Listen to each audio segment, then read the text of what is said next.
من حوالي 400 سنة لما اجتاحت المجاعات بلاد المغرب والجزائر، هرب من البلاد دي الآلاف وما لقوش مكان آمن ليهم إلا في مصر. لما طرد الأسبان المسلمين ما لقوش مكان يستقبلهم إلا مصر. لما قامت الحرب الأهلية في لبنان هرب الكثير وما لقوش مكان آمن ليهم إلا في مصر. في القرن العشرين حصلت مذابح الأرمن على إيد الأتراك، هرب الأتراك وما لقوش مكان آمن ليهم إلا مصر. وكان من الأرمن الفنانة نيلي والفنانة أنوشكا والفنانة لبلبة.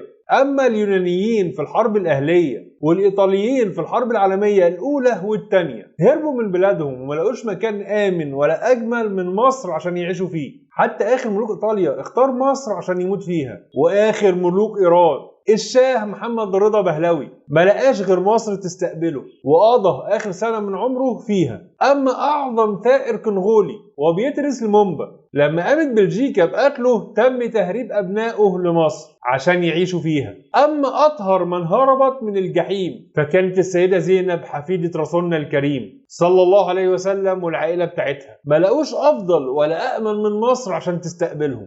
أما السيدة مريم وابنها سيدنا عيسى عليه السلام هربوا من ظلم الرومان واليهود وما لقوش أأمن من مصر عشان تستقبلهم. أما هربت عائلة سيدنا يوسف من المجاعة ما لقوش إلا أخوهم عشان يستقبلهم في مصر ويعيشوا فيها. أما الهجرة السودانية لمصر فكانت مستمرة عبر التاريخ. أما دلوقتي في بلادنا العربية سوريا والعراق وليبيا واليمن ما لقوش أأمن من مصر عشان تستقبلهم ويعيشوا فيها كأنهم مواطنين مصريين تمام. كل العالم كان بيعاني إما من حروب أو مجاعات وما لقوش إلا مصر عشان يهربوا ليها وعشان تستقبلهم بكل سرور، في حين إن مصر لقت المصير عبر تاريخها من الحروب وما حصلتش أي هجرة خرجت من مصر. بالعكس في الحروب أهلها المقيمين في الخارج بيرجعوا لها. في حالة الحرب مصر أم الدنيا فعلا وليس قولا، مصر أم الدنيا وكمان أبوها.